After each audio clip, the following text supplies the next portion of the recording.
the kind of popular stereotype we're used to, whereby the war was fought by Cromwell and his Roundheads against the king and the royalists, and then Cromwell then killed the king and took power for himself, is just not true.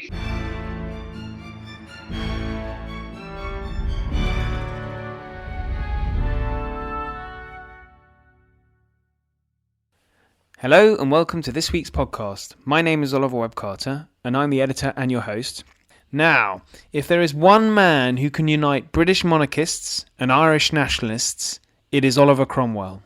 And so today I'm talking about this huge figure with the historian and novelist Miranda Malins. Now, Miranda has written 2 novels set in the period, The Rebel Daughter and The Puritan Princess, which involve Oliver's daughters, Bridget and Frances.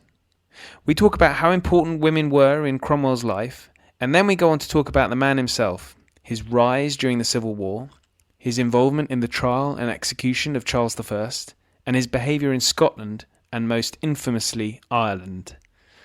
Many of you already have a view of Oliver Cromwell, but Miranda makes the case that we need to step back and look at Cromwell dispassionately. History is nuance. On our website, you can read about Charles I's trial, which was a total stitch-up. It's in the show notes, along with Miranda's links. We've also got a piece on Charles's successor as king, Charles II, on how he was a modern monarch, so there's plenty of material on the period aspects of history. As ever, you can subscribe or give me a good review. I'd be hugely grateful. You can get hold of me and Miranda via the Twitter, but I'll hand you over to us both now.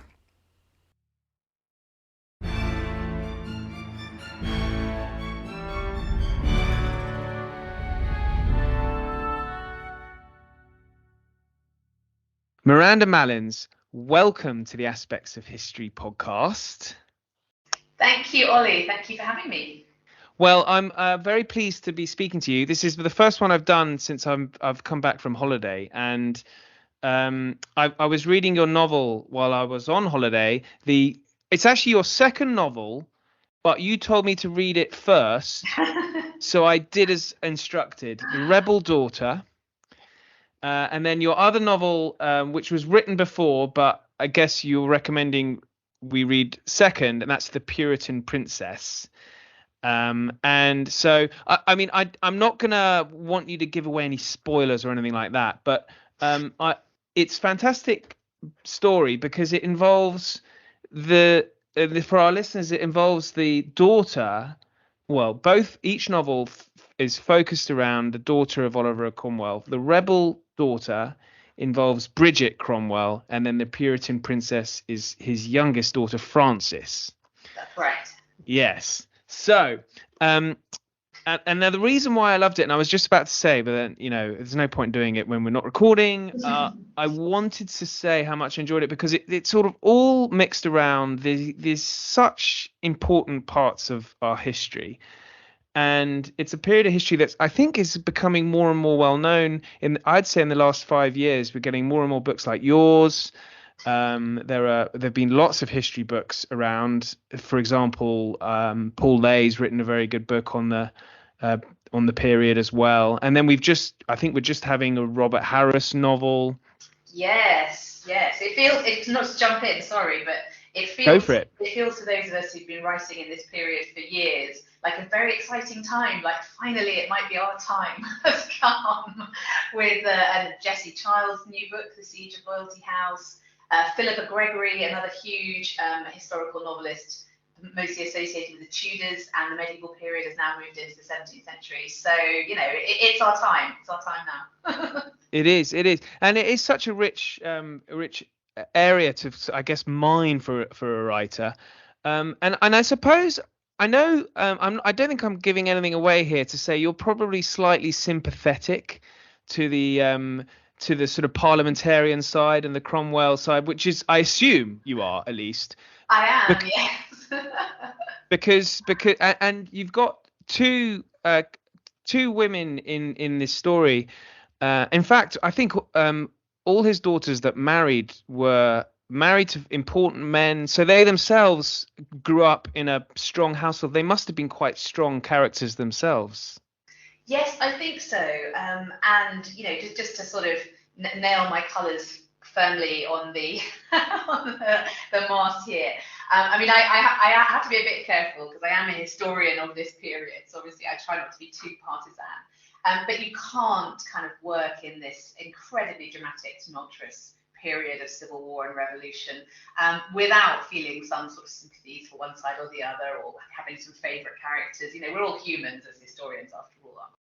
And actually, you know, rather than sort of being silly about it and saying, "Oh, I'm a Roundhead," you know, boo the royalists, yay for the parliamentarians. It's more that actually I've been working as a historian on this period for 15 years, 16 years or something like that. And it's always the parliamentarian side of this conflict that particularly grabs me, I think. It's just so interesting because it is one of those situations that we are quite familiar with in history of a big convulsion or a revolution or a civil war, where the side that achieves a lot of change and overthrows the status quo then doesn't know what to do next, and then all fall out among themselves as to what they want to create in its place. And so, you know, what really gets me going about this period isn't so much king versus parliament or royalists versus roundheads. It's almost parliament, the roundheads, you know, against each other. That's where I think it gets really interesting and exciting. But yes, this is what these two novels are very much looking at, this traditionally very male, sealed knot kind of military history kind of period, but trying to look at it from the perspective of the women who were very busy and very important and very interesting in this period, and in particular here the women in Cromwell's family, and they give us the way into this period that is kind of very personal and shows a very different side of Oliver Cromwell as well, a very personal and sort of human side to him. So that was my way in, certainly. Yes, you describe in the novel one of your characters, in fact, I think it's the husband of Bridget, Henry Ireton, who himself was a prominent figure, describes Oliver Cromwell in the novel as conciliatory, I think, which is not really a word one naturally associates to him, at least, you know, to the layman. But he does come across as a very conciliatory figure leading up to the trial of Charles I. Thank you. And you're getting at some really interesting stuff there, which is what I'm trying to get at in the books, which is to overcome some of these really ingrained stereotypes that we have in popular culture about Oliver Cromwell, where if we know anything about him at all, because this period, as you alluded to at the opening, is woefully neglected, I think, in our kind of popular consciousness. But if people do know anything about him, they tend to think of him as a dour, black-coated, military Puritan killjoy who kills the king and cancels Christmas and gets his kicks from pulling down maypoles and terrorizes the Irish and does all these awful things. Whereas actually, in reality, the man himself was much more of a middle-of-the-road, moderate, conciliatory, pragmatic, tolerant, political figure and military figure than we tend to think. And what I felt I could achieve coming at this as a historical novelist rather than as a historian was to show that side of him in a sort of fictional context. But I'm really trying to get at, you know, the real history underneath, which is to overturn some of these myths. Absolutely.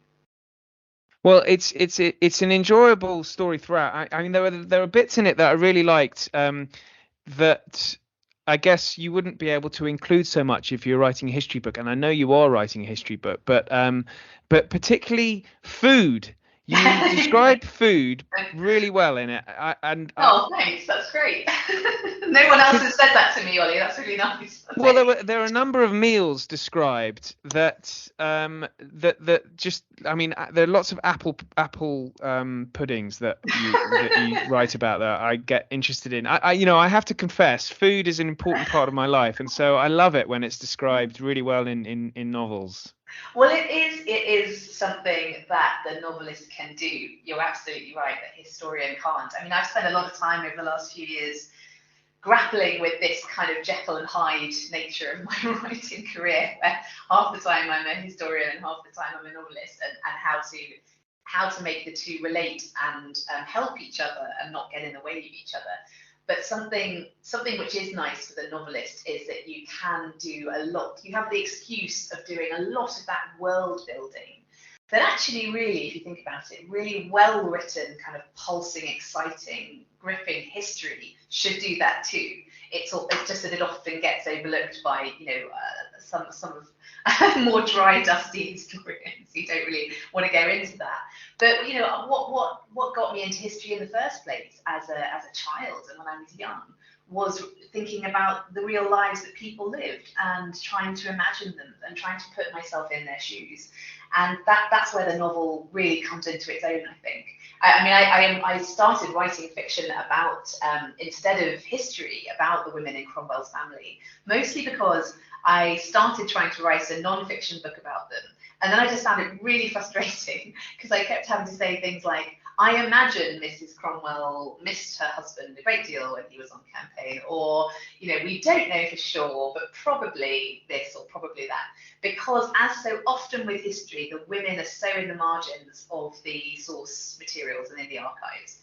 They're there, and we know from what survives, and just from human nature, that obviously on the ground in the day-to-day, they played an enormously important role in this period and in Oliver Cromwell's life in particular. And indeed, there's a new, hugely comprehensive edition of all of Oliver Cromwell's letters and speeches, which is about to come out with Oxford University Press. And one of the key findings of this by the editor-in-chief, Professor John Morrell, is that Oliver Cromwell was much more comfortable with women than with men, and had much more close and confiding relationships with women, particularly women in his family, who he writes much more sort of confessional and explicit letters to than he does his male relations. And Cromwell himself grew up in a household with 6 sisters, and he was the only boy. And after the age of 17, he was the only man in the house because his father died, and he lived with his widowed mother for the rest of her very long life. Then he has his own very strong marriage and 5 daughters, who again he lives with for most of his life. So he's surrounded by these women, and they are living very closely with him throughout all these extraordinary events. And indeed, they go on this unique journey that he goes on with his life, from tenant farmer living in rural obscurity to head of state living in the royal palaces of Whitehall and Hampton Court. And these women go with him every step of that journey. So fiction just enabled me to put them back into centre stage in a way in which pure history was failing to. Yeah, so because I was looking into his mother as his mother was Elizabeth Cromwell, wasn't she? Oh yes, there's lots of Elizabeths. It's terribly unhelpful. His mother, his wife, and his daughter are all called Elizabeth. But that may say something that he, obviously his mother was, well, obviously he didn't pick his wife because she was called Elizabeth. One assumes, but his mother, was she very important to him then? Very, very important, I think. Again, a lot of this has to be done. A lot of the kind of judgments we have to make as historians about this period have to come from a kind of reading of human nature and a reading in between the lines. We don't have reams and reams of Cromwell's correspondence saying, to his mother, saying how much he loves her.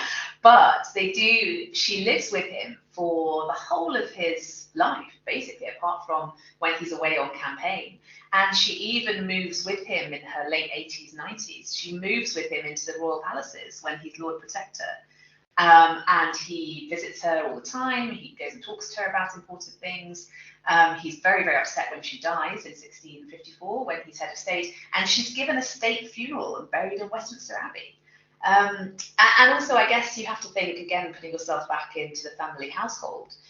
When Oliver Cromwell's father died really quite unexpectedly and prematurely, Oliver has to come back from Cambridge, where he's been a student for only a year or so, and he has to hastily come back to the family home and take over the family affairs, the family estates, the business. And you can only assume that he ran that business and ran that household with his mother.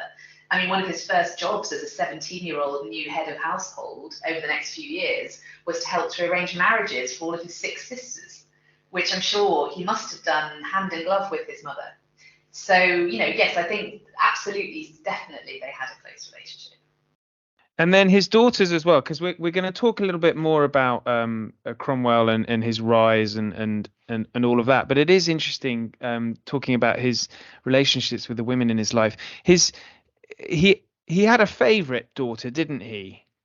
Well, he's popularly supposed to have done, yes. I mean, peeling that away from the myths and the mythology and the sort of about him and his relationships. Again, not to give too much away, but his supposedly favourite daughter dies quite young and unexpectedly, and it's mourning for her death that is thought by actually most historians to have contributed largely to Cromwell's own death. He dies only a month after her, basically from grief, absolutely incapacitating grief, which plays upon the malaria and ill health he's already suffering. So I think because of the kind of romance of this, and Andrew Marvell, who's court poet at the time, writes this terribly moving poem all about their sort of death scenes together almost, and how the sort of slings and arrows of the battlefield couldn't fell Oliver Cromwell, but the death of his beloved daughter was the one thing that could mortally wound him. And his daughter is given a torchlit flotilla procession from Hampton Court down the river to Westminster, to Whitehall, where she is buried again in Westminster Abbey, and she's the only Cromwell who is still buried in Westminster Abbey, so that's terribly romantic. So I'm saying all this really to suggest that because of this extraordinary kind of ending of their lives, which happened so closely together, I think there is this idea that this was his favourite daughter, and she was very important at the heart of his court and socially speaking. But Cromwell was very close to all of his daughters, I would say. And his daughter Bridget, who's the main character in the rebel daughter, she's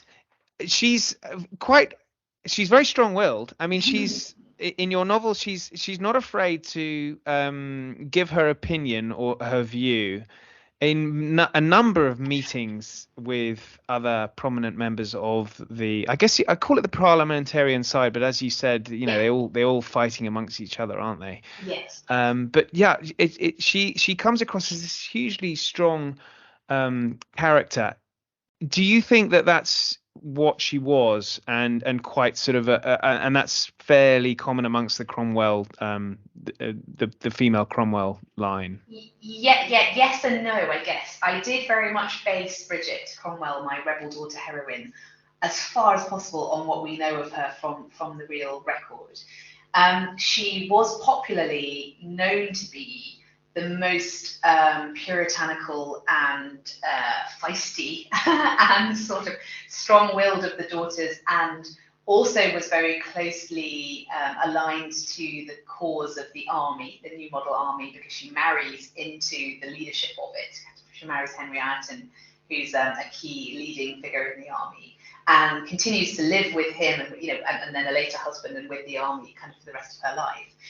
We also know from various accounts, such as there's a book by the army wife of another parliamentarian called Lucy Hutchinson, who was a fiercely puritanical, and she writes actually in a very disparaging way of most of the members of the Cromwell family, because she finds them too cavalier, too louche, too keen on the finer things in life. And the only member of the family she's got any time for at all is Bridget, who she thinks is actually quite sort of serious and humble, and an excellent Puritan maid. And again, we have correspondence between Oliver Cromwell and Bridget, and talking about her deep religious faith, and worrying that she's over anxious about things, and overly sort of sensible and serious and godly. So I didn't make that up. That is absolutely how we think that she was. But then, of course, stepping in as the novelist to fill in the blanks, I very much try to make a fully rounded character of her and place her at the centre of the action. Well, the action itself it's I mean, it's such a rich period, it really is. And I've only really covered in the podcasts before from a completely different angle, speaking to a novelist and historian, Mark Turnbull, who talked about Charles the First. He's he's the opposite to you, actually. He's a man. We're good friends though. Oh, good. Yes, he's definitely a royalist, Yes. and he's pro Charles I. And when I spoke to him, I was very because I have a sort of a weakness for Oliver Cromwell. I don't. Jolly good. I think it's the namesake thing, but Charles I. Having spoken to Mark, I became a lot more sympathetic to the Charles I, and he comes across sympathetically in your novel as well.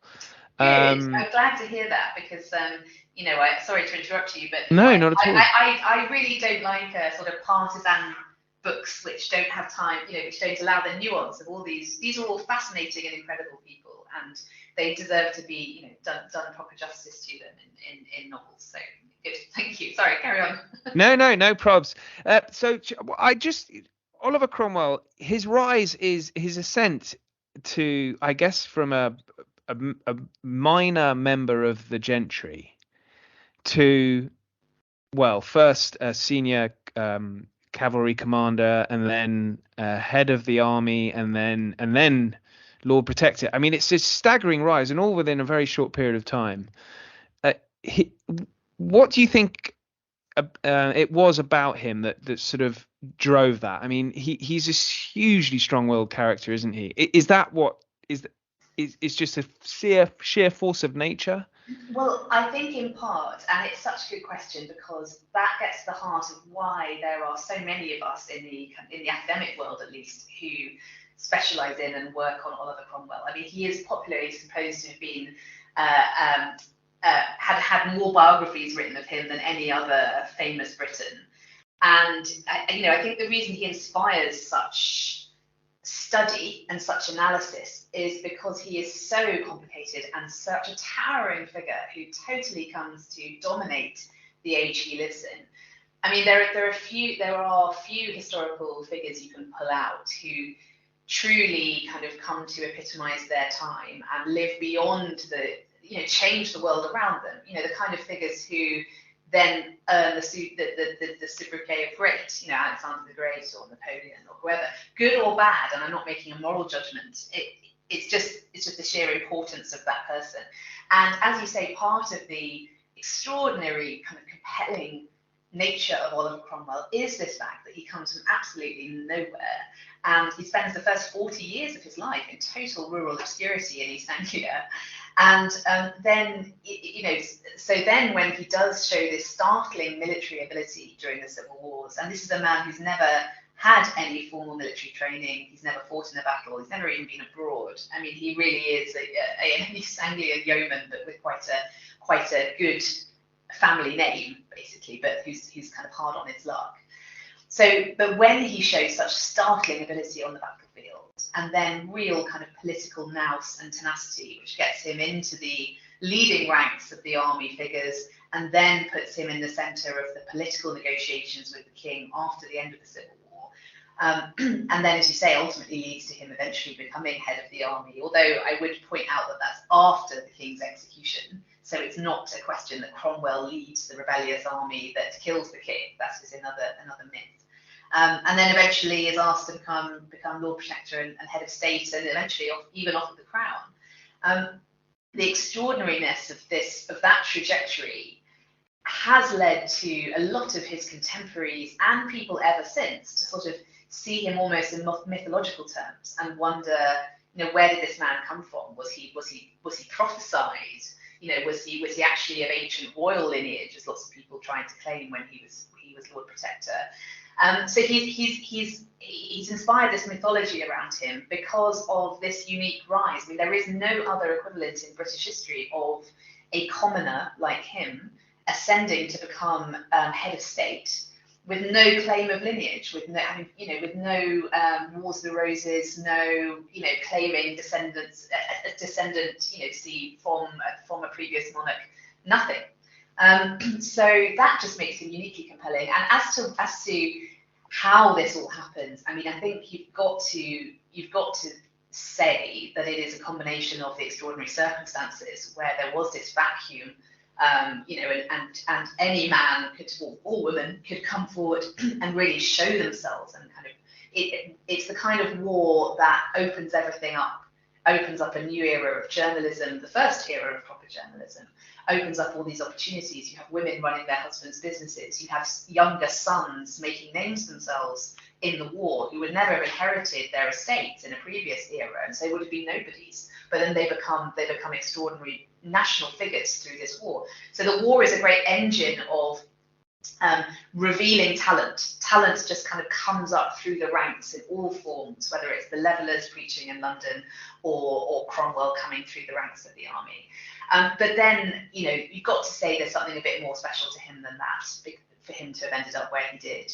And I think he is described by a contemporary historian as a reader of men, not of books, which says a lot. He had real insight into human nature. He had a great talent for friendship and making friends across all political and religious divides. He inspired huge loyalty in those who followed him and worked with him. He was very flexible, very pragmatic, very tolerant, very, very grounded in the here and now. I mean, not a dreamer or an idealist. This isn't a Robespierre person. This is absolutely a man grounded in the here and now, which is one of the reasons I opened my book with him actually toiling in the fields, literally in the earth of England, because that's where he is. And then, when he becomes head of state, he really is the unifying figure who's holding together this very complex alliance of interests. And it's only really his dominant force which is holding the whole thing together. So sorry, it's a very long answer, but I could talk about him for hours. So we'll try and cover as much as we can. Yeah. I mean, I could talk about him for hours. I think our listeners hopefully will probably fall asleep. But so I just wanted, during the Civil War, or the English Civil Wars, or the Wars of the Three Kingdoms, which I think, having read an answer you gave in an interview about, I think the Wars of the Three Kingdoms would seem to cover it a little bit better than the English Civil War, given there was so much conflict in Ireland and Scotland. Absolutely, or the British Civil Wars, or absolutely. I mean, I think it is certainly more than one war, and it is not just happening in England. So anything, I mean, I'm not, as Cromwell would say, wedded and glued to the nomenclature that we use, but it's something which conveys the scale of it, as you say, geographically and in terms of time, I think is helpful.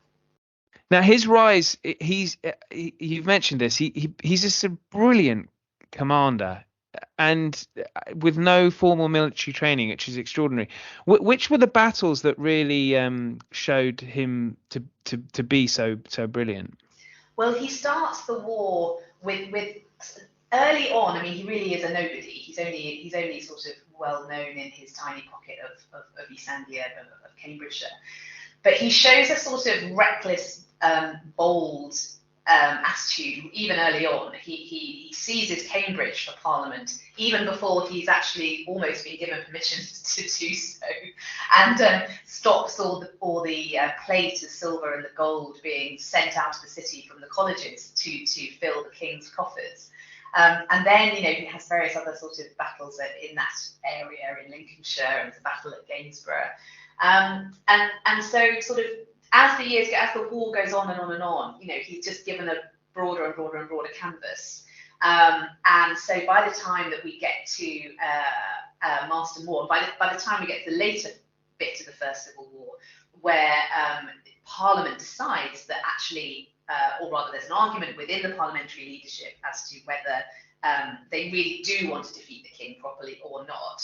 And those who are arguing that, yes, we really do want to give him a thumping so that we can actually defeat him properly and negotiate with him properly, like Cromwell, argue to have a new professional kind of army, which they will train. And this is called the New Model Army. And once Cromwell's very closely involved in recruiting and training this fighting force, which is England's first professional fighting force, standing army, and the sort of beginnings of the British Army, really. And once Cromwell's fighting with them, and we have the Battle of Marston Moor, he really shows there that he's a fearsome cavalry commander. But yes, I mean, but then we have a second civil war after the king capitulates, and they can't reach an agreement with him, and he invites the Scots to come and invade England, and then again Cromwell shows his mettle all over the country, and fighting the Scottish forces now, and then the third civil war, which is in Ireland and then in Scotland, and ends up with the kind of seemingly miraculous victories. There's victory at Dunbar, which is completely against the odds. Although that's also Colonel John Lambert who's involved with that. And the Battle of Worcester was the one that Cromwell always spoke of as being a kind of crowning mercy and extraordinary event. So he definitely has real star power and real brilliance on the battlefield. But this becomes a potent cocktail, really, with his faith and his sense of providence, which he shares with a lot of the soldiers of the New Model Army, where with every battle where they are undefeated, they feel more and more certain that God is on their side and God is pushing them forwards. And then this becomes this kind of unstoppable belief system they all share, which is that they have to surge forward, they have to take England in a new direction. So it sort of becomes self-fulfilling almost, that this success upon success upon success gathers its own momentum. But it's quite an amazing story. So the Parliament forces, victorious, and then I guess just before the Third Civil War, that we have, and you can correct me if I'm wrong, but we have the sort of the trial of Charles I. But just before that, I'm just interested in Oliver Cromwell, where he sits, because you have the army, which are quite radical, aren't they? And then you have the Parliament is sort of looking more conciliatory. Yes. Where does Oliver Cromwell sit within that dynamic? Well, very much in the middle and caught in the kind of crosshairs of that dispute. And it's something I try and get across in the novel, in The Rebel Daughter, is that he ends up being a bit of a go-between. He's trying to represent the interests of the rank and file of the army, who feel very, very angry and hot-blooded at this point, because they fought for several wars and lost a lot of men, a lot of blood. It's all been terrible. And as a lot of them are increasingly beginning to see it, the king really is a traitor for waging. And they haven't even been paid either, have they? No, they haven't been paid. Well, absolutely. I mean, there are real practical concerns here mixed in with the ideological. Their pay is in huge arrears. They haven't been granted indemnity for what they've done in the war, which is absolutely crucial. And if you think about what that means, this is a civil war with all the complications of civil war. So you're not on foreign soil fighting another country's standing army. You're on home turf fighting a shifting alliance of different people, and there are atrocities all over Britain. And there is the rank and file of the army at the end of the war are desperate for kind of legal protection and indemnity, saying that no one's going to come after them in years to come if the political winds change and prosecute them for what they were doing during the conflict, and which they're all terribly worried about. So those concerns. They're also worried they're going to get shipped off to Ireland to suppress rebellion over there. So all of these practical concerns in the army are kind of mixed into their great faith, their great sense that they are God's instruments, and also their anger at the king for they feel causing all this bloodshed. So all of this is kind of whipped up into a storm. And Cromwell is very much sitting in the middle, whereby his instincts, and again, this is something that a lot of people get wrong about Cromwell, he's not a radical at all. And he's quite religiously sort of radical in some ways, but politically and socially, he's small c conservative. And his role at the Putney debates, where the army all come together and try and argue, this idea about extending the franchise and maybe we could change the sort of constitution and all that kind of thing. He's very much trying to restrain all of that and trying to argue for the status quo. And again, another really important point about Cromwell that I try to get across in this book is that until the 11th hour, he is trying to make a deal with Charles I. He, like most people who fought for Parliament in the Civil War, did so not envisaging that they would abolish the monarchy and create a republic. They very much fought the war in order to restrain a particular king they felt was overstepping his constitutional role. but they very much wanted the king to stay on his throne, because that would be so much simpler for everybody involved, and would have been a lot better outcome for everyone. So he, at the crucial times of 1647, 1648, he is completely in the middle of this, where he's trying to make a deal with the king, which is acceptable to the army, but the rank and file of the army are quite cross and quite that he is doing these deals with the king, and Cromwell very much jeopardizes his own standing with his men because of the fact that he's willing to negotiate with Charles I. But equally, he's trying to represent the king's views back to the army and vice versa, and to Parliament. But it is just fundamentally irreconcilable, and all of those interest groups, which is how we end up on this sudden tumbling into the revolution and the trial and execution of the king, which was the outcome that so few people actually wanted. Yeah, so many times I've spoken to historians such as yourself who the eventual result is the last thing that everyone wanted. Yes. The trial of Charles I, then, what was Cromwell's involvement in that? Because the trial itself was Charles I plays a bit of a blinder in it, having not really done that up until then. But it is a stitch up. What part does Cromwell play in the trial? Well, again, such an interesting topic, and argued incessantly by historians who are still arguing about it. At what point does Cromwell decide that the king needs to be executed? At what point, how much does he control events? This is bread and butter for us to argue about. But he is very involved. He is one of the judges of the king. His son-in-law Henry Ireton is also very closely involved in this. And then when it comes to the point of actually signing the death warrant for the king, there are all these stories that Cromwell forced the hand of other judges to sign, and that's always held against him. Possibly, we don't know for certain whether that's true. Certainly, behind the scenes, he's a very forceful figure in this.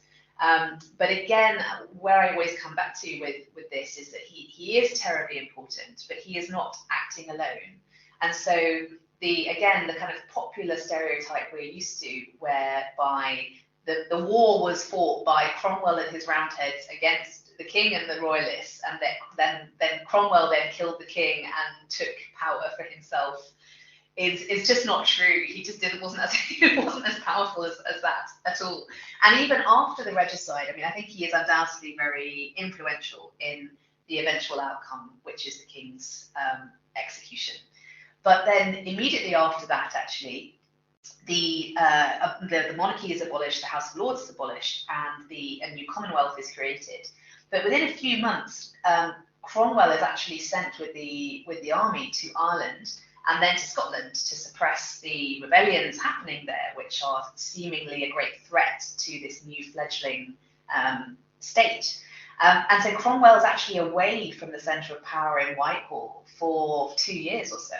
So, the immediate years after the king's execution and the revolution, Cromwell's not actually there in the government. The government is the Council of State and the Rump Parliament that is governing in Whitehall.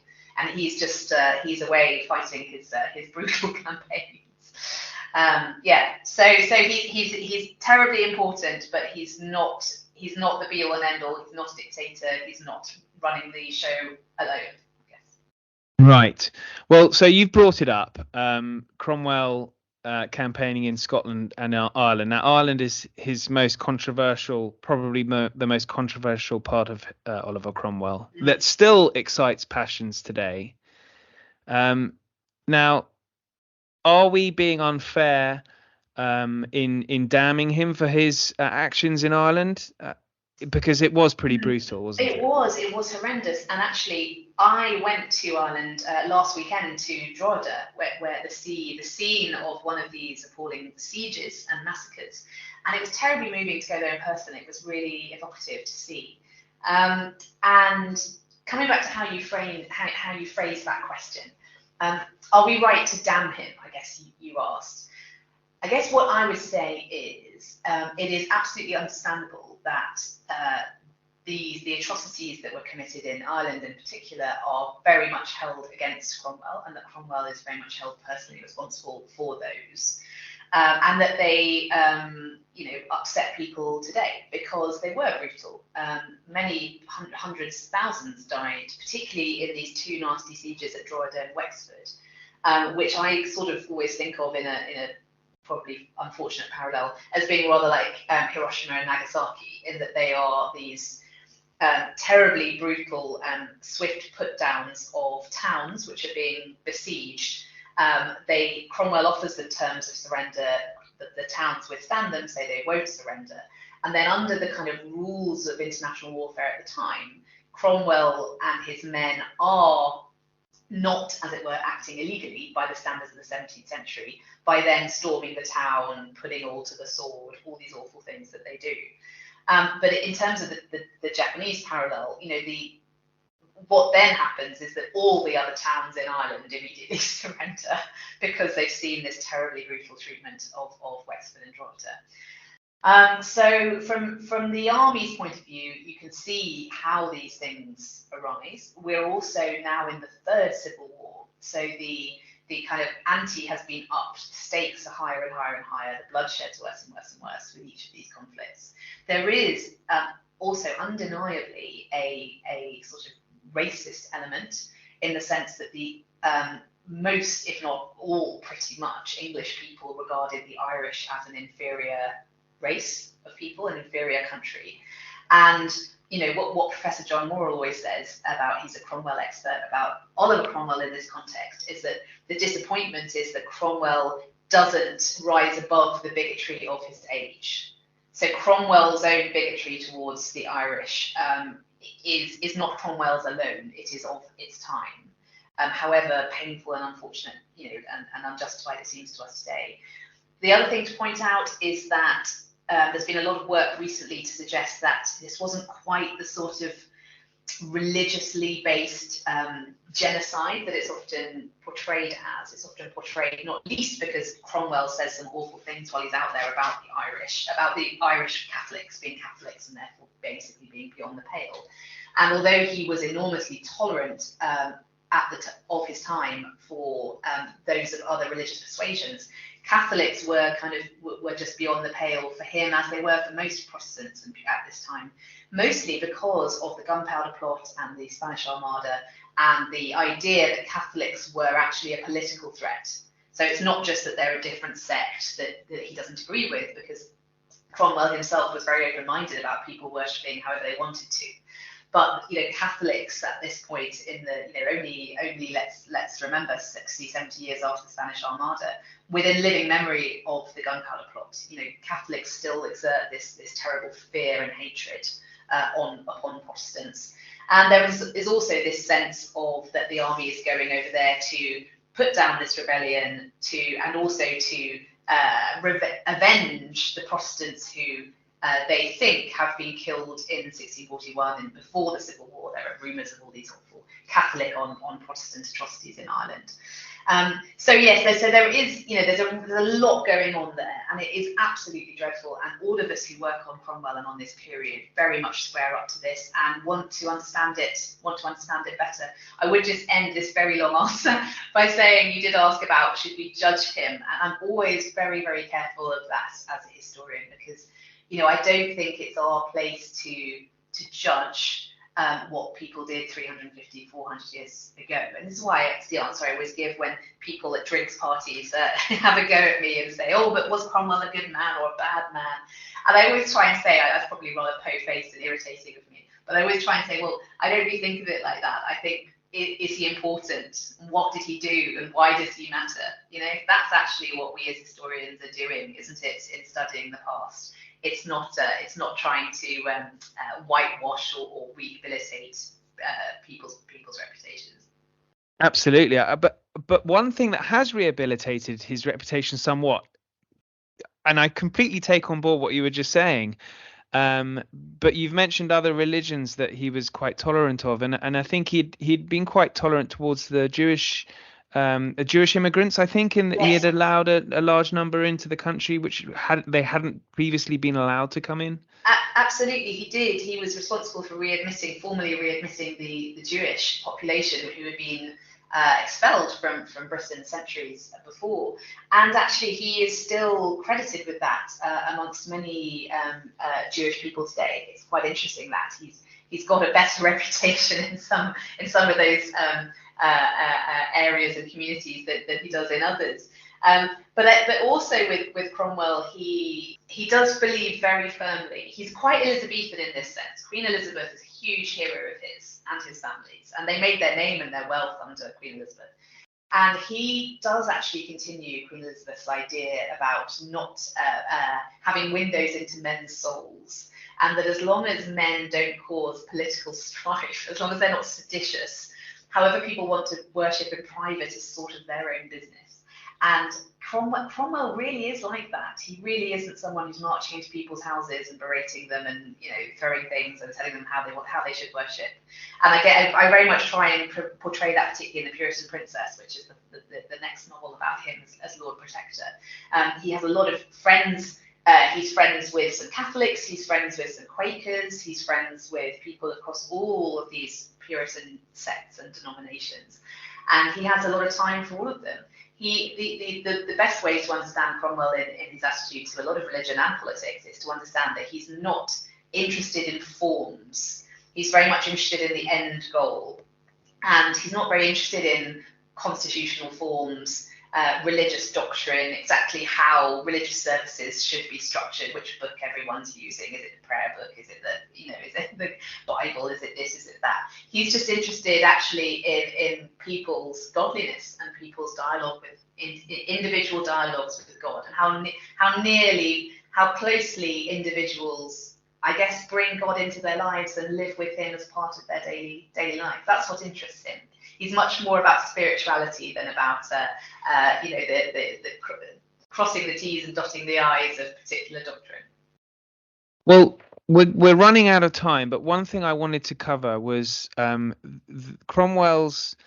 He becomes Lord Protector, but he's offered the title of king, isn't he?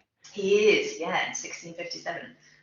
Now, why did he sort of steps back, but he's wavering, isn't he? He's very close to going for it. And which, speaking as an Oliver, it would have been wonderful to have a King Oliver. I know, King Oliver the First.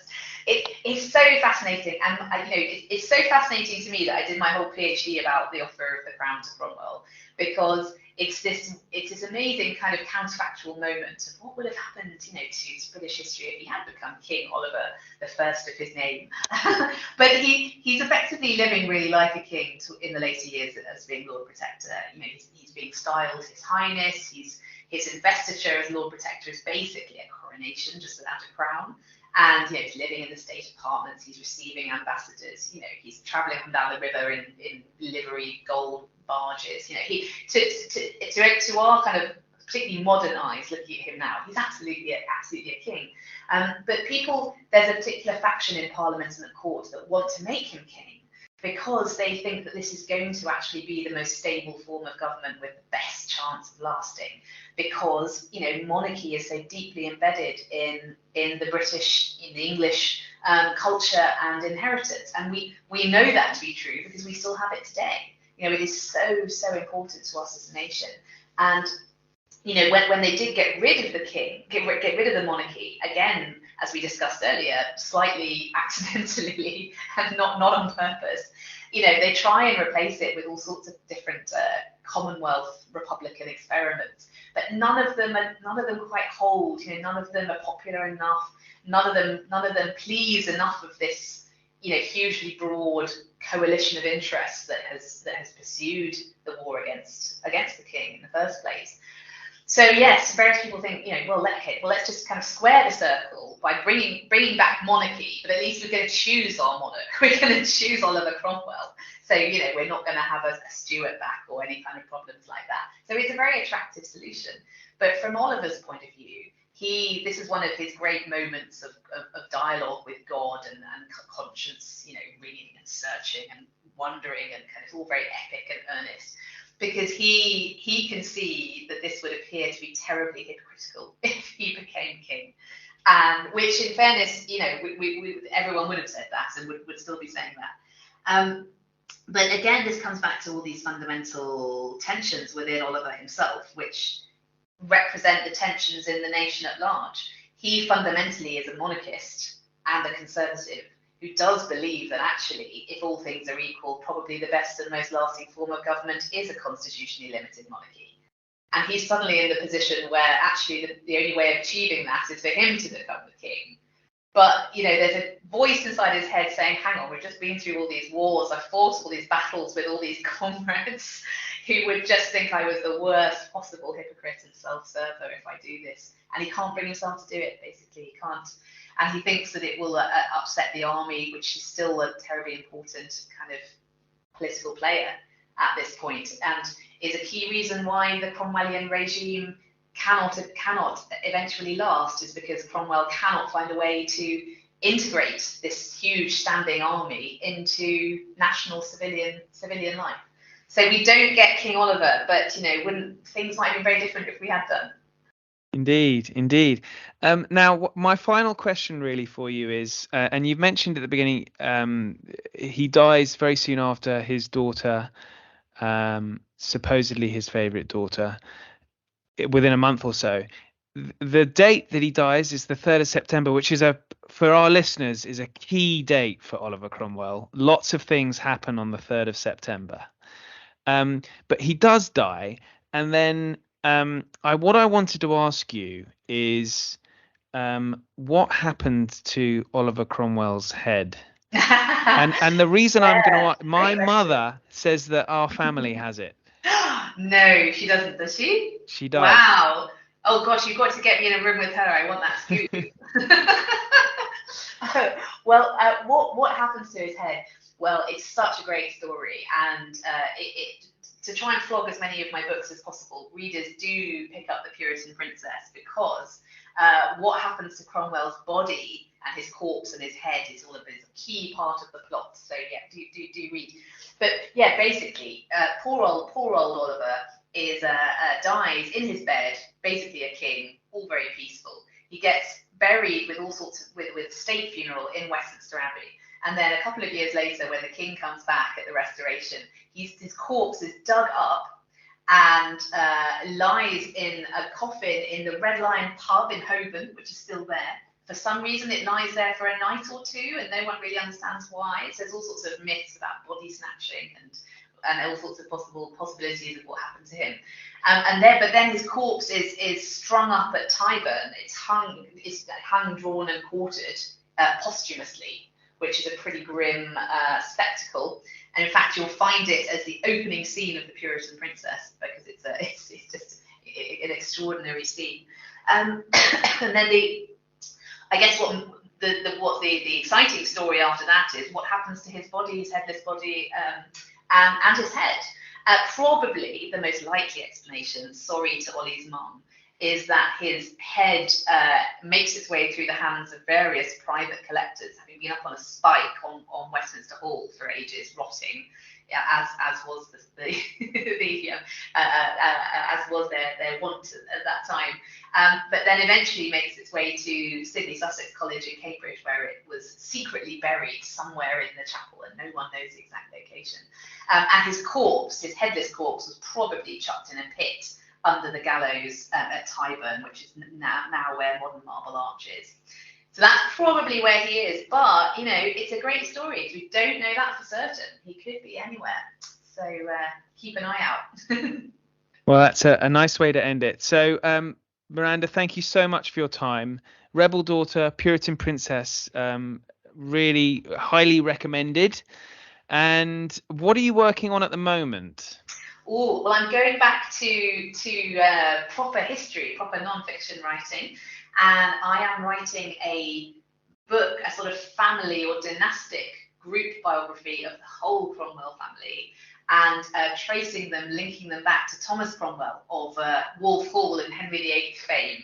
So I'm really wanting to reinsert this amazing family into the history of the Tudors and Stuarts, which I think they should belong to that. Wonderful, wonderful. And you have your own podcast, don't you? I do.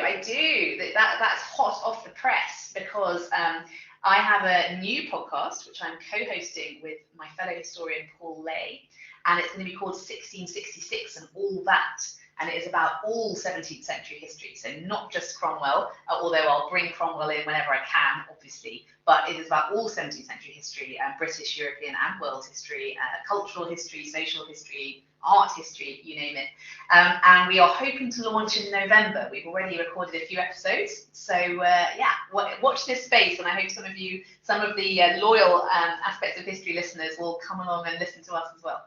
Wonderful. Well, I'll make sure there are links when they're available. Miranda, thanks so much. Thank you, Ollie. Thank you for having me. I've really enjoyed it. Now, coming up, I have a chat with Robert Harris, the hugely successful author of Fatherland, Archangel, Munich, V2, The Ghost, and now Act of Oblivion, his latest novel, set all around the period immediately after Cromwell's death. So we've got a bit of 17th century double bill here. It's the tale of a manhunt of the killers of Charles I, and Robert and I chat about the history of the period, so I do hope you can join me. In the meantime, thank you and good night.